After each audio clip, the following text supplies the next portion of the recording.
আসসালামু আলাইকুম ভিউয়ার্স, বরাবরের মতো স্বাগতম ট্রাভেল উইথ এজেড চ্যানেলে। আজকে এটা হতে যাচ্ছে আমাদের ফার্স্ট এপিসোড আমার পেজে এবং আমার ইউটিউব চ্যানেলে। এটা আমার ফার্স্ট এপিসোড। তো আমরা এখানে হরর স্টোরি আর কি শেয়ার করব আপনাদের সাথে। তো সেই স্টোরিগুলি আপনারা শুনতে থাকবেন, কেমন লাগে বলতে থাকবেন এবং স্টোরিটা কেমন হয় এটা আমাদেরকে জানাবেন। ভালো হয় খারাপ হয় সব কিছু আমাদেরকে জানাবেন।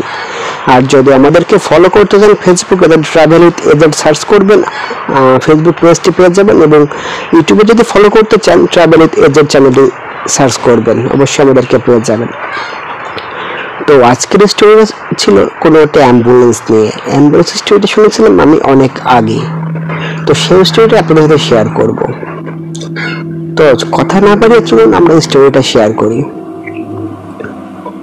স্টোরি যেহেতু অনেক আগের ছিল সেহেতু আমাদেরকে যতটুকু মনে আছে ততটুকুই আমরা বলার চেষ্টা করব। ড্রাইভারের কাছ থেকে যেমনটা শুনেছিলাম তেমনটা ভাবে আমরা বলার চেষ্টা করব।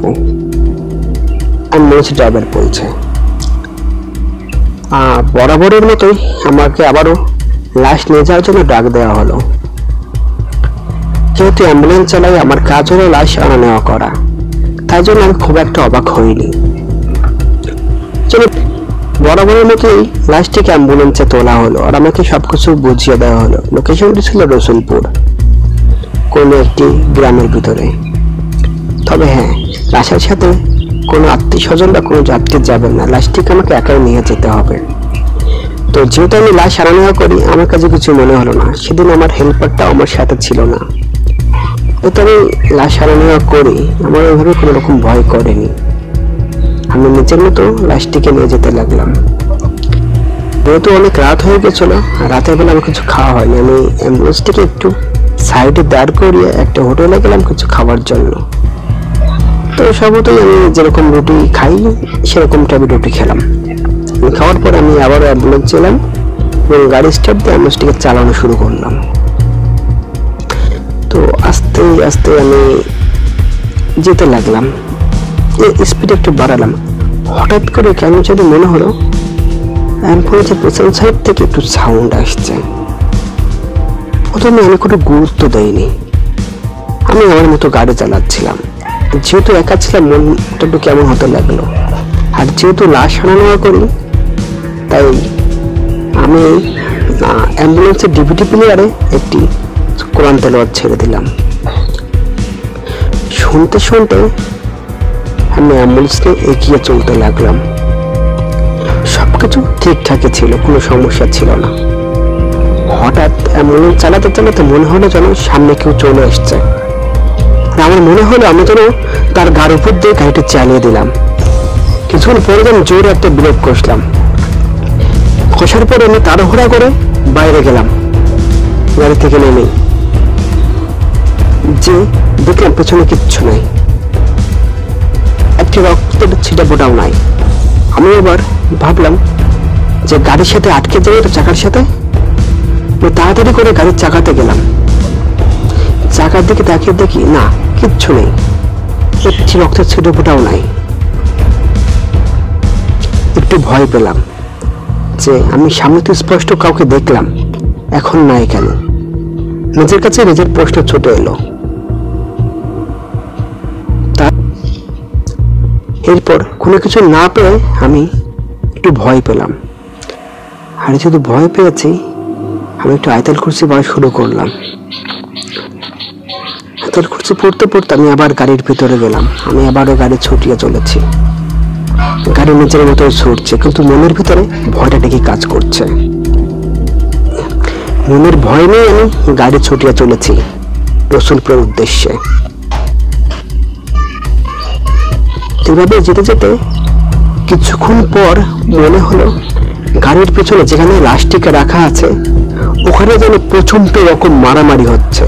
আমি খুব ভয় পেয়ে গেলাম, মানে একে অন্যের সাথে খুব মারামারি করছে এরকম একটা অবস্থা। আমি তাড়াহুড়ো করে গাড়িটি থামালাম। গাড়িটি থামিয়ে আমি তাড়াহুড়ো করে গাড়ির দরজার কাছে গেলাম, পেছনে দরজার কাছে। আমি জিজ্ঞেস করলাম, কে আছেন গাড়ির ভিতরে, কে আছেন, কথা বলুন। কোনো সারা শব্দ পেলাম না।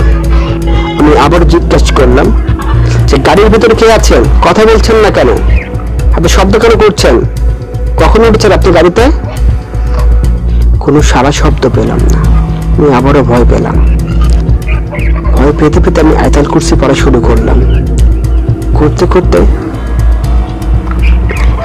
ভয় পেয়ে আমি আস্তে আস্তে গাড়ির কাছে গেলাম, দরজাটা খুললাম। পুরো আমি হতভম্ব হয়ে গেলাম এই দৃশ্যটি দেখে। গাড়ির ভিতরে কেউ ছিল না। যে লাশটি আমি নিয়ে যাচ্ছিলাম সে লাশটিও ছিল না।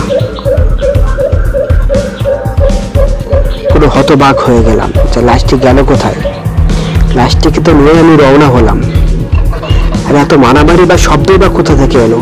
নিজের কাছে নিজে প্রশ্ন করতে লাগলাম, কিন্তু কোনো উত্তর পেলাম না। এভাবে করে অনেকক্ষণ দাঁড়িয়েছিলাম, কিন্তু কোনো কিছু ভেবে পেলাম না আসলে হলোটা কি।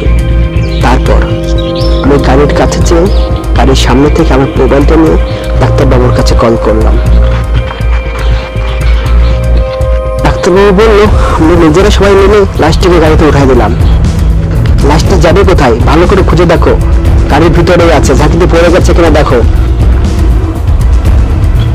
ডাক্তারবাবুর প্রশ্নের উত্তরে কিছু বলতে পারলাম না। আমি ভেবেই কিছুক্ষণ ডাক্তারবাবুর কথা শুনলাম। তারপর ডাক্তারবাবু ফোনটা কেটে দিলেন। এইভাবে আমি আবার কিছুক্ষণ গাড়ির সামনে দাঁড়িয়েছিলাম, কিন্তু আমি নিজে ভেবে পেলাম না এসব হচ্ছে কি আমার সাথে। যত ভাবছি তত আমি ভয় পাচ্ছি, আর আমি আয়াতুল কুরসি পড়তে থাকছি। কিছুক্ষণ মন দিয়ে বুঝতে আমি আবারও গাড়ির কাছে গেলাম। গাড়ির কাছে যে ভাবলাম এর পেছনে আরেকবার আমি দেখি যদি লাশটি থাকে।